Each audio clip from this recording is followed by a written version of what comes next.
religious neighbors are extremely intrusive, I decided to stand up for myself. Stand up. Hello. I, 28, female to male, have a couple of neighbors that live on the other side of my duplex. They were fine for the most part, aside from the occasional proselytizing. But over the last 5 months, they've almost become insufferable. By the way, this comes from Loud Throwaway, and if you want to submit your own story, go to r/OKStorytime subreddit. The wife is always knocking on my door. I made the mistake of letting her in once, and we had coffee until she started talking about Judgment Day. After a few minutes of that, I asked her to leave, and she prayed over me for like 30 seconds while I stood there tapping my foot, waiting for her to shut up. The husband is more malicious. I have a doormat that says everyone's welcome here with a little pride flag along the top and bottom. And once I came home to find him rolling it up, when I asked what he was doing, he said that it was unsightly and he was doing the neighborhood a favor. I don't know how they found out I was trans. I've been on T for like 12 years and look indistinguishable from a cis guy, except for downstairs. But I left for work one morning to find a pamphlet on the dangers of HRT on my effing porch.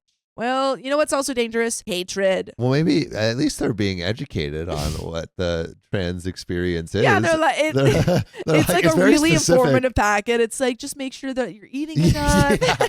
And they're like, see? They only read the front page, which is the dangers. I ripped it up and put it back on theirs. Part of me wanted to light it on fire, but that could come with criminal consequences. Last week was the last straw. We share a bedroom wall, and for the past week, they've been having really, really Christian spicy sleep very loudly almost every night. What does that mean? Oh, God. It's saying, oh, God. What I mean by that is that I'm kept awake every night by the wife screaming her head off and saying crap like, say it. Fill me up with God's light. Oh, wow, and you were right. Never bless me mind. with your seed. Effing nauseating. Okay, so literally. Oh, my God. Literally, yeah, Christian spicy Fill sleep. me up with God's light.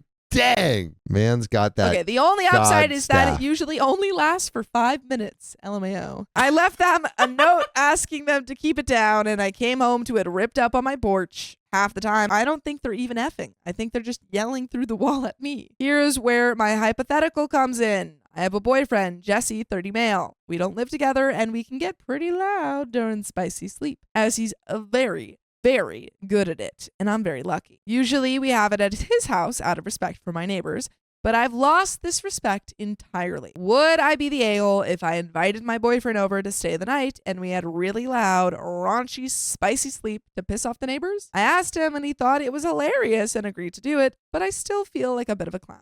P.S. I don't have issues with Christians in general. I have an issue with Christians who act like this and still claim to be Christian. You know, wienerhead. So as I mentioned last time, Jesse was on board. He came over around 6 the day of the posting and was going to stay the night. We watched a movie and got each other in the mood before retiring up to my bedroom at about 10 p.m. You weren't retiring. Yeah, now you might be thinking, You were OP, just getting started. you said it didn't go well. Was Jesse bad in bed? Was he so lackluster that you couldn't even pretend that it felt good?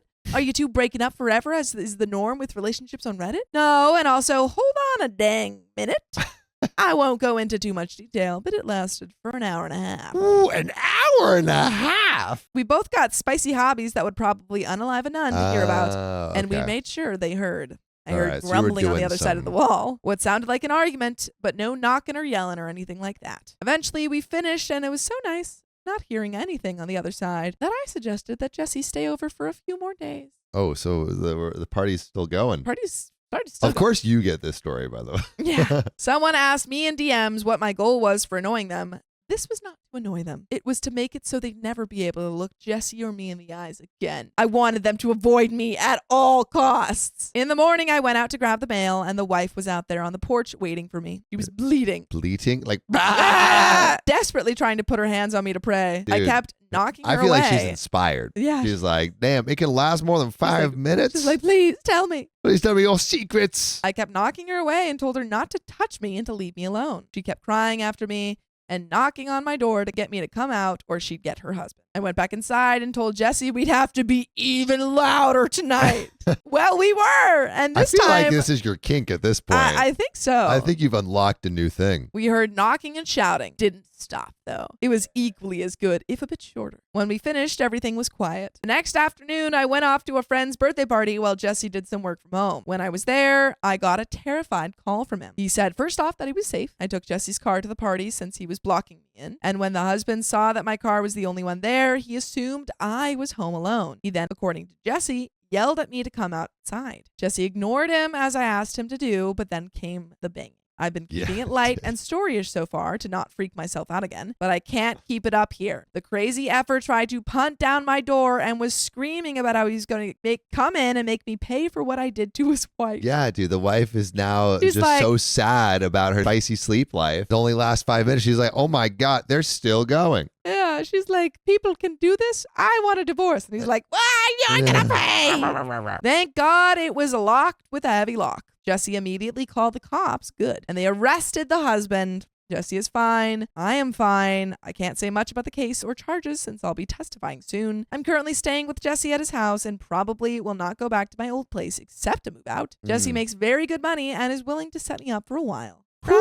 Not only is he good in bed, but he makes that cash. Look at this man. You got someone going. You won. But you can win too if you listen to full episodes of stories just like this. Just go to Spotify, Apple Podcasts, or iHeartRadio and search up OK Storytime. But there's a little bit left to the story. Any final thoughts? Final thoughts. I think this is hilarious. This is hilarious. But this is hilarious, and I really shouldn't hurt anyone. No. But I wouldn't unnecessarily make your neighbor mad if you can, because They're stuff like that, because they're dangerous. I think you have to be careful about who you are making mad. Yeah. Sometimes you have people who are very religious zealots. And it's not. It's definitely not your problem, and it's not your fault. No. But it is. It is your problem actually, because now they're coming and like banging down doors and stuff. So I think it's hilarious. I think if you want the least drama-filled life, you don't have a spicy sleep war. But if you want a kick-ass, kick-butt story, spicy sleep war. All this has been effing terrifying and a whirlwind, and honestly just want to sleep for a long, long, long time. It makes me not want to go out in public anymore after knowing that there are people like this out there. Jesse's understandably shaken, and I feel scared as crap whenever I open the door to go outside. Even though I know he's being held, I'm going to get a restraining order when this is all over. Hope this update suffices, and if it doesn't, too bad, because I'm not trying this crap again. I have learned my lesson. Do not antagonize crazies. Do not, no matter how much they may deserve. Right. Okay. I'm glad we learned that lesson. I'm glad we learned that lesson. Don't antagonize crazy, even though it's fun and maybe funny and makes a great story. It'll make your life more filled with drama. We don't necessarily want that. We want peaceful lives with a little bit of drama every once in a while. But that's the end of that story